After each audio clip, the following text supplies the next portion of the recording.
Հայաստանը աշխարհի ամենաանվտանգ երկրներից մեկն է, առանձնապես ծանր հանցագործությունների թիվը աճել է 10 անգամ։ 2018 թվականից մինչև այսօր Հայաստանում 220,000 հանցագործություն է տեղի ունեցել, քրեական վարույթների ընդամենը 1%-ն է հակակոռուպցիոն։ Եվ հիմնական նպատակը, որպեսզի ընդդիմախոսներին լռեցնեն։ Մենք տեսնում ենք, թե ինչքան վենդետաներ կան, ինչքան սպանություններ կան մեր երկրում, տարեկան 7000 մարդու ձերբակալում են Հայաստանում։ Դա երկաթե մուրճ չի, դա ձեռնաշղթաներ են հայ ժողովրդի համար, ուժային կառույցները պետք է զբաղվեն իրենց հիմնական գործունեությամբ։ Բարև ձեզ, այսօր խոսելու եմ ազատության մասին։ Հայաստանը աշխարհի ամենաանվտանգ երկրներից մեկն է, քանի որ հայ ազգը չունի բնական մղում դեպի հանցագործությունները։ Եթե մենք համեմատենք 2018 թվականին եւ հիմա, առանձնապես ծանր հանցագործությունների թիվը աճել է 10 անգամ։ Ես ունեմ իմ կարծիքը, թե ինչու է դա տեղի ունեցել եւ ուզում եմ կիսվել ձեզ հետ։ Իմ կարծիքը նրանում է, որ մեր ամբողջ ուժային կառույցների պոտենցիալը ուղղորդվում է քաղաքականապես ոչ իշխանական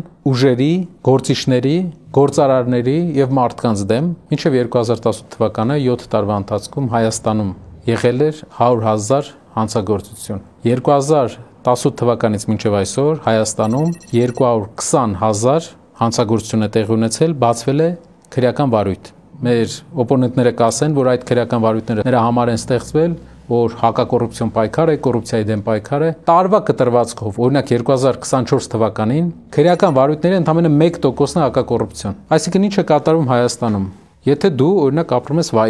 Վայքում դու ակտիվ գործարար ես, բայց ունես հայացքներ ընդդիմադիր։ Մեկ էլ մի օր հայտնվում է մի ԿՊԱ-ական տեղում, ով 100% ինչ որ դիմելու է դատախազին եւ ասի, որ քո տարածքի այն 4 մետրը, որ դու ունեցել ես, ինչ որ խնդրեմ ունի եւ դրա վրա բացվի քրեական վարույթ։ Այսպիսի ձևաչափ ամբողջ Հայաստանում հարյուրավոր է, քրեական գործերը հարյուրավոր են եւ հիմնական նպատակը, որպեսզի ընդդիմախոսներին լռեցնեն։ Բազում են դեպքերը վերջի ժամանակները, երբ մենք տեսնում ենք, թե ինչքան վենդետաներ կան, ինչքան սպանություններ կան մեր երկրում եւ հիմնական պատճառը ուժային կառույցների չզբաղվելն այդ գործերով, այլ նրանք զբաղվում են օրինակ Էջմիածնի ընտրություններով։ Մյուս բանը բերթերի եւ կալանավորված մարդկանց վիճակն է եւ նաեւ ձերբակալվածների։ Վերջի 7 տարում ձերբակալվածների թիվը մեր երկրում աճել է 7 անգամ։ Տարեկան 7000 մարդու ձերբակալում են Հայաստանում։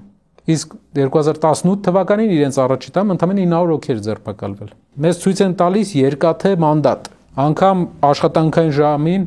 աշխատանքային նկար են գցում երկաթե մուրճը նկարի մեջ։ Դա երկաթե մուրճ չի, դա ձեռնաշղթաներ են հայ ժողովրդի համար եւ եթե մենք եւս 5 տարի այս մարդուն պահենք, ինձ թվում է տասնյակ հազարավոր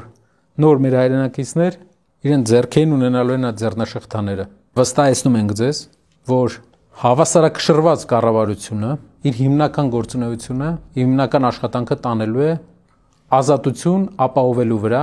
օրինականություն ապահովելու վրա, ուժային կառույցները պետք է զբաղվեն իրենց հիմնական գործունեությամբ եւ կզբաղվեն։ Շնորհակալ եմ։